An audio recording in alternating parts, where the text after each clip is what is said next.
The world discussed inflation, interest rates, and trade wars. Meanwhile, 11 countries quietly launched the system that eliminates physical money and places every human transaction under total centralized control. It is not a theory, it is operational infrastructure.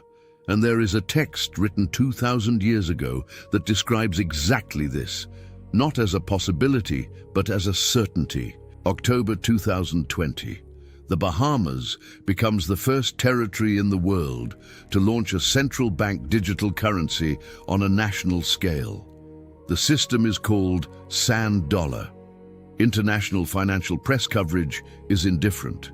An archipelago of approximately 400,000 inhabitants in the Caribe, a technical curiosity, a small-scale experiment. Diplomats were not summoned. Economists did not go on alert. The world passed this date as it passes any monetary policy headline from a small nation, with total disinterest. It should have paid attention, because what happened in the Bahamas in 2020 was not an isolated experiment of a small nation solving a banking logistics problem across scattered islands. It was the launch of the first functional prototype of a system that over the next 48 months would be replicated by 10 other nations across 4 distinct continents, with standardized technical architecture, similar declared objectives, and, more importantly, identical undeclared capabilities. Each launch carried the same official vocabulary: modernization of the payment system, financial inclusion for unbanked populations, efficiency in tax collection, reduction in the costs of issuing paper money. Each launch also carried the same underlying technical structure that official documents describe in dense language, and that almost no mainstream media outlet translated into common language. Put into the right perspective what central bank digital currency means when you strip away the financial modernization vocabulary and read the raw technical specifications. A central bank digital currency, the international acronym is CBDC for Central Bank Digital Currency, is not a payment app. It is not the Brazilian Pix, it is not PayPal, it is not a cryptocurrency wallet. It is a fundamentally different type of money. Physical money, the paper bill you carry in your wallet or keep under your mattress, has no identity of its own. It changes hands without leaving a verifiable trace for a central authority. The 100 reais bill you use to pay at a market doesn't know who you are, doesn't record what you bought, and cannot be blocked while it is in your pocket. This anonymity is not a flaw of the current monetary system. It is a feature built over millennia of evolution in human exchange practices, a protection against centralized power that no legislative assembly ever needed to explicitly vote on, because it was embedded in the physical nature of the object. Central bank digital currency eliminates this feature permanently and structurally. Each unit of central bank digital currency exists as data. It has a unique identification. It has a transaction history. It has a traceable digital address. And here is the technical specification that official documents mention in carefully chosen language. It can have parameters programmed by the issuing authority. This means the central authority can, technically, determine where that specific monetary unit can be spent, when it expires, if not used within a defined time frame, and under what conditions the holder's access to the system is suspended or terminated. This is not speculation from critical analysts. It is documented in the technical specifications published by the Banco de Compensações Internacionais in 2022, in the implementation memoranda of the countries that have already launched the systems, and in technical regulation documents available to the public in digital format. Programmable, this word is the center of everything that follows. Follow what China has built. The digital yuan, denominated internally as ECNY, was not launched all at once. It was introduced in calculated phases, beginning in 2020, in 23 pilot cities, strategically distributed throughout Chinese territory. The government did not wait for voluntary adoption. It distributed digital yuans directly to the population as an incentive to join. Lotteries for citizens who downloaded the app. Government subsidies converted to digital currency. Bonuses for public sector employees partially paid in eCNY. In 2022, during the Winter Olympic Games in Peking, the system was demonstrated to the entire world. Visitors from 191 countries could use the digital yuan in authorized establishments within the Olympic zone. It was a deliberate showcase of technological maturity. 348 million individual users were registered in the system by the end of that same year. 2 billion digital yuans in transactions processed in the first 18 months of expanded operation. The numbers are significant, but they are not the central point. The central point is what the digital yuan technically allows that no physical yuan ever permitted. Internal documents from the Banco Popular de China, analyzed by researchers from Cornell University and the Atlantic Council in 2023, describe the eCNY as a currency with programmed expiration capability. Digital yuans distributed as government subsidies can be configured to expire in 30 days, if not spent on specific categories of consumption previously defined by the authority. The money literally disappears if you do not use it the way the issuer determined within the time frame the issuer established. And the same documents describe the capability for account suspension. A citizen whose behavioral profile, financial, social, political, triggers criteria defined internally by the central authority can have their access to the system deactivated without judicial process, without mandatory prior notification, without an established formal appeal period. China is the most advanced case, but it is not the only one. Nigeria is the most documented outside of Chinese territory. In October 2021, the Banco Central da Nigeria launched the Naira, the first sovereign digital currency on the African continent. The country has 122 million adults over 18. The project's stated ambition was to reach populations without access to the traditional banking system. It is estimated that 36% of Nigerian adults did not have a bank account at the time of launch. The Naira was presented to the world as a tool for inclusion, as the solution to the financial exclusion of tens of millions of people. Technical documents from the Banco Central da Nigeria, available on its institutional portal, describe in discrete language that the system allows the blocking of individual wallets for regulatory reasons unilaterally defined by the monetary authority, without public specification of which reasons qualify, without a definition of a maximum period for the block, without an established process for individual contestation. Measure the weight of this over 220 million people. A system where the central authority can decide, with an administrative command processed in less than 15 minutes, that a specific individual can no longer buy food, cannot pay rent, cannot transfer money to family, not because they were convicted of a crime in a public trial with the right to a defense, not because there is a court order signed by an independent judge, but because some internal criterion defined by administrative regulation, not legislated, was triggered in that individual's profile within the system. This is not the scenario of a science fiction novel written in the 20th century. It is the functional, technical specification of a system in operation for more than 3 years in one of the world's largest populations. In 2021, the União Monetária do Caribe Oriental launched D-Cash, covering 8 island nations in the region. In 2022, Jamaica implemented JAMDEX, its own system. In the same year, 2022, the Banco Central do Caribe Oriental recorded the first major technical failure of an operational CBDC. The D-Cash system was down for 2 whole weeks, 14 days in which the citizens of the 8 countries covered could not access the digital reserves they had in the system. 14 days without access to their own money, without prior warning, without compensation provided for in regulation.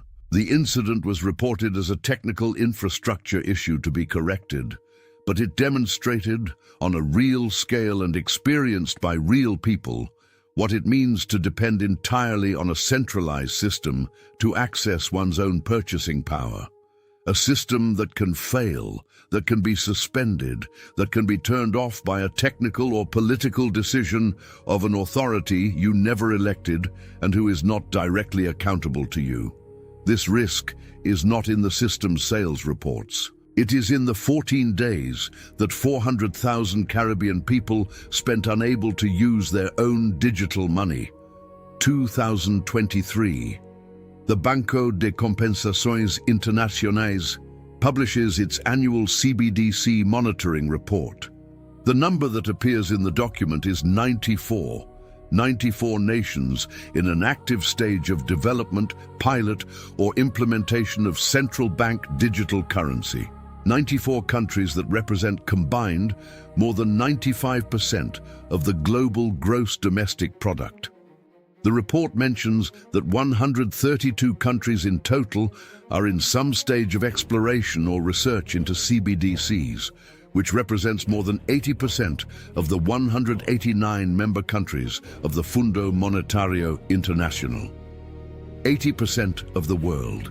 In 2024, the Fundo Monetario Internacional published a technical framework for interoperability for sovereign digital currencies, a standard that allows systems from different countries to communicate with each other, perform international settlements within the same traceable architecture, and share transaction data between cooperating monetary authorities.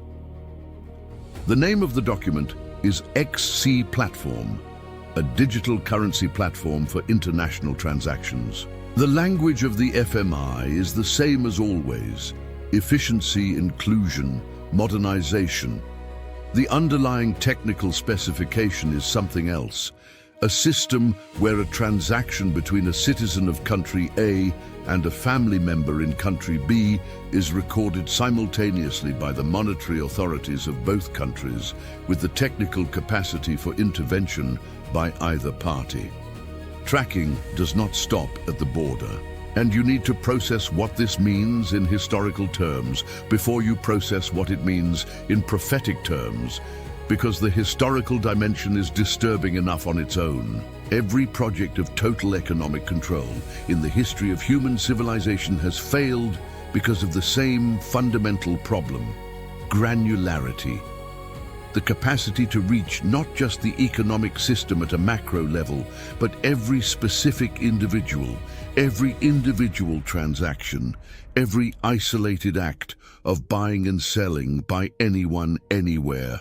The Imperio Romano controlled trade on the main routes, collected head taxes, issued centralized currency, but it had no way of knowing what a peasant in Judea traded with a neighbor in a transaction without official currency. The French absolute monarchy of Louis XIV had spies in practically every province, but could not monitor every transaction in every market in every village in the countryside. The Union Sovietica built the most extensive surveillance apparatus Europe had seen up to that point, with the Stasi operating for 70 years. And yet the system collapsed in 1991, precisely because granular economic control was technically impossible to implement with the technology available. Physical money was the hole in the armor of every control system.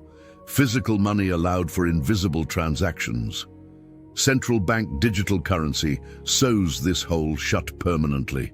It is the first technology in the history of humanity that allows for individual economic control on a global scale. Not control of flows, not control of categories, not control of groups or segments, individual control.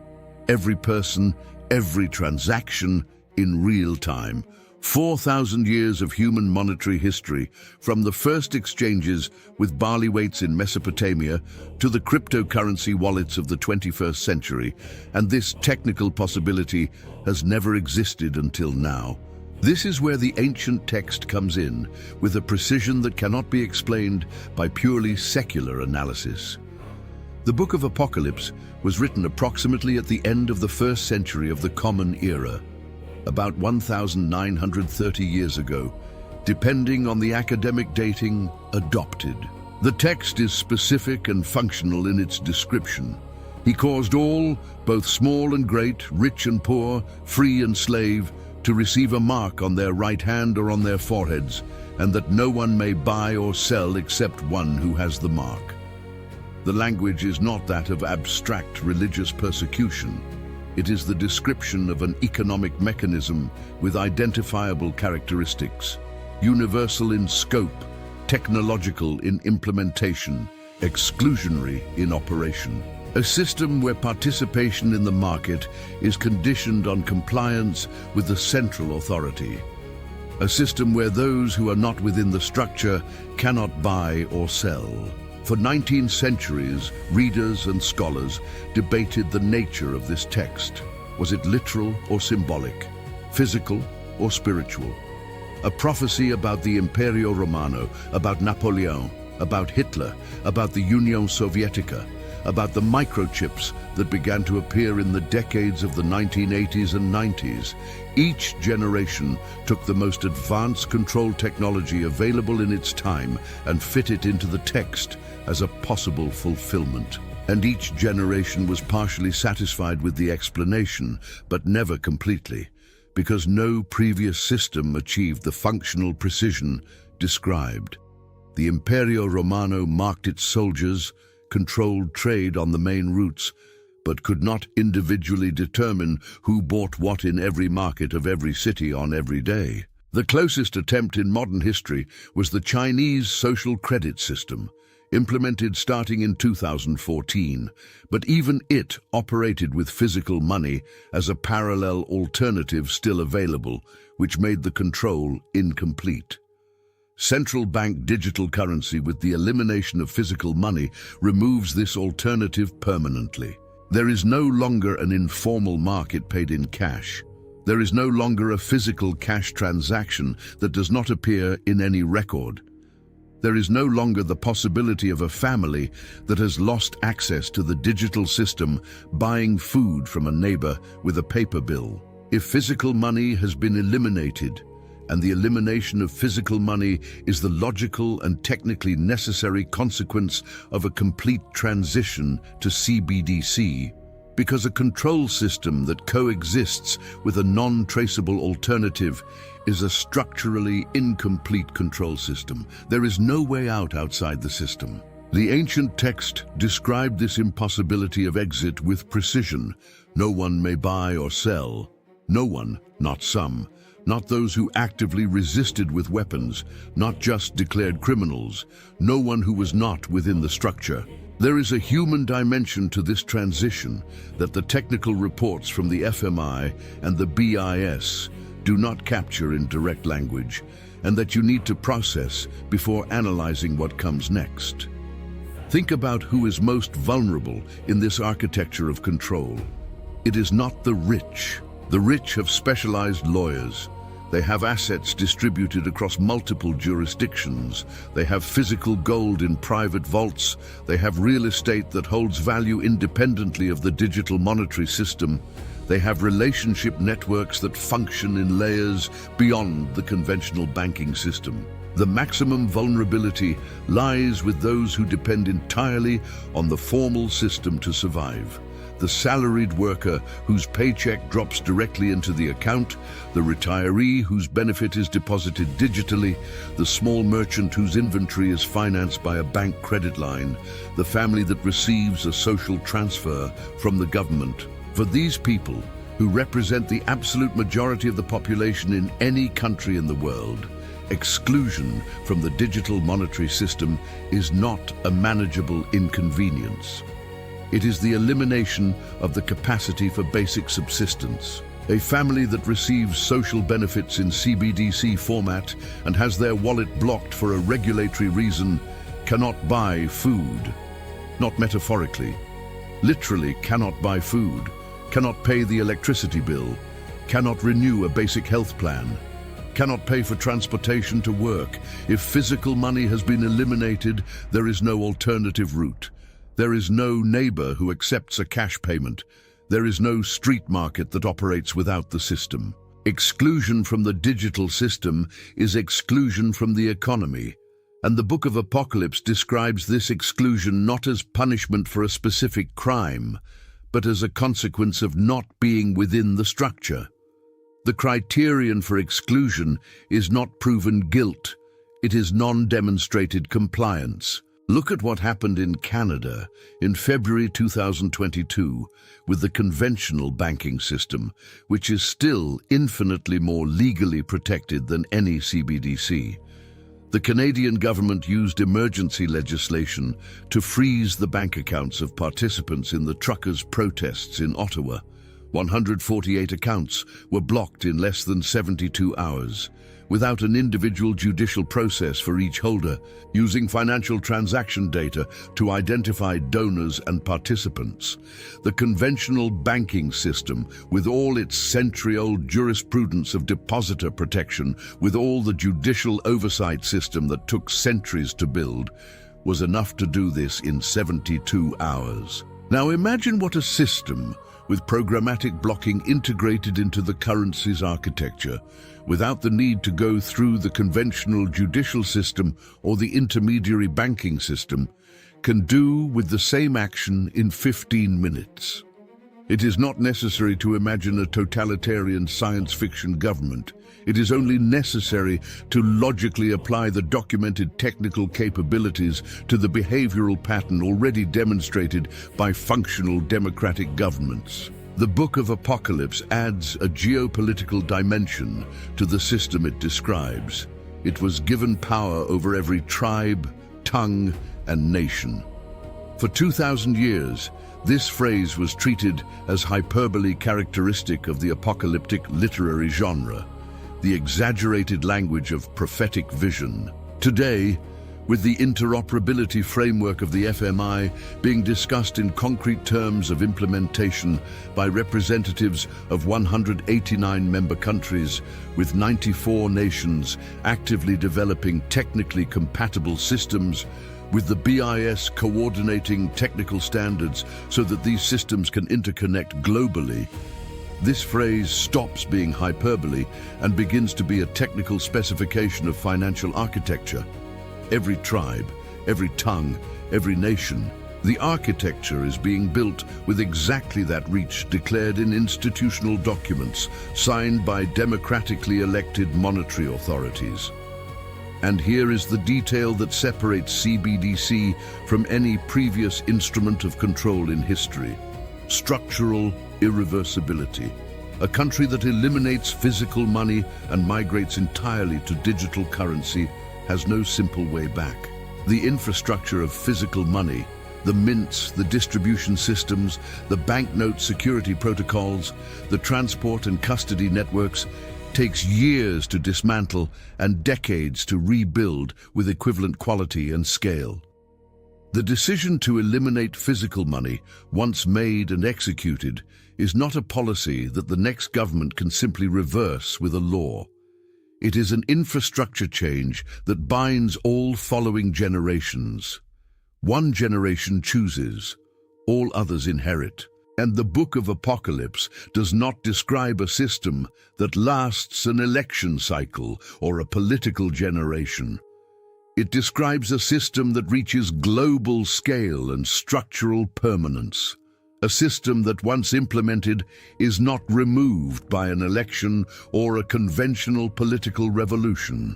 The language of the text is that of a definitive transformation, a point of no return. Consider what it means in concrete and generational terms for a child born in 2025 in a country that has completed the transition to CBDC. They will grow up without ever having touched physical money. To them, The idea of a paper bill that passes from hand to hand without a record will seem as primitive as the idea of using salt as a currency of exchange seems to you today. Normalization does not happen by decree. It happens through generations that know no alternative. And when it is normalized by an entire generation, there is no significant resistance because there is no collective memory of how it was different. There is no operational nostalgia for a system that no one under 30 has ever used. This is the horizon toward which 94 nations are building in technical and institutional synchronization unprecedented in human monetary history. And it is exactly on this horizon that the precision of the text from 1,930 years ago becomes intellectually harder to ignore.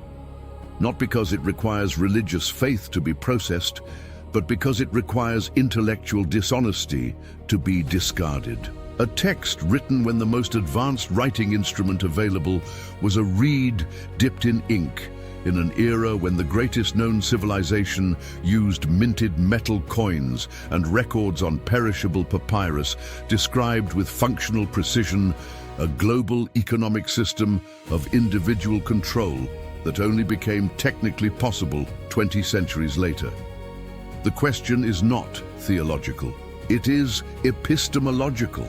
How did a 2,000-year-old text know what satellite technology, the internet, blockchain, and artificial intelligence would make structurally achievable in the 21st century? This question has no comfortable answer within a purely secular framework. And the discrepancy between what secular analysis can explain and what the text described 2,000 years in advance is exactly the weight you need to carry when you hear, in the coming months or years, the announcement of another country joining the system, another central bank launching its pilot, another international interoperability partnership signed. One more country. Always one more. 11 countries are the beginning.